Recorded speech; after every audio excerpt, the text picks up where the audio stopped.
బెంగళూరులో దొడ్డనహల్లి ఏరియా ఒక్కసారిగా ఉలిక్కి పడింది. తన భార్యని హత్య చేయడమే కాకుండా ఆ విషయాన్ని ఘనంగా అత్తమామలకు కూడా ఫోన్ చేసి మరీ చెప్పాడు దుర్మార్గుడు. అంతేకాదు చంపిన తర్వాత భార్యని ముక్కలుగా నరికి సూట్ కేసులో పెట్టి పారిపోయాడు.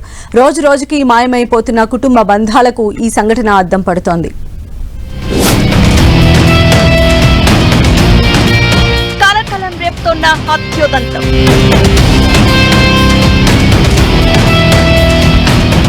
భార్యను చంపి బ్రీఫ్ కేసులో కుక్కిన రాకేష్. హత్య చేసిన తర్వాత ఫోన్ చేసిన రాకేష్. మహారాష్ట్రకు చెందిన రాకేష్ తన భార్యను చంపి ఆ తర్వాత ఆమె తల్లిదండ్రులకు ఫోన్ చేసి చెప్పిన ఘటన సంచలనం కలిగిస్తోంది. అసలు విషయం ఏమిటో చెప్పకుండా ఇలా మర్డర్ చేయడమే కాకుండా ఆ తర్వాత ముక్కలు ముక్కలుగా చేసి బ్రీఫ్ కేసులో పెట్టాను అని చెప్పడం వెనుక అతని మానసిక స్థితికి అద్దం పడుతోంది. రాకేష్ కి గౌరీతో 2 ఏళ్ల క్రితమే వివాహమైనట్టు చెప్తూ ఉండగా ఉద్యోగరీత్యా ఇక్కడి దొడ్డనహళ్లిలో నివాసం ఉంటున్నారని స్థానికుల సమాచారం. స్థానికులు గౌరీ తల్లిదండ్రులు పోలీసులకు ఇన్ఫర్మేషన్ ఇవ్వడంతో కేసు దర్యాప్తు చేపట్టారు. హత్యకి కారణాలు ఏంటనేది ప్రాథమికంగా తెలియరాలేదు.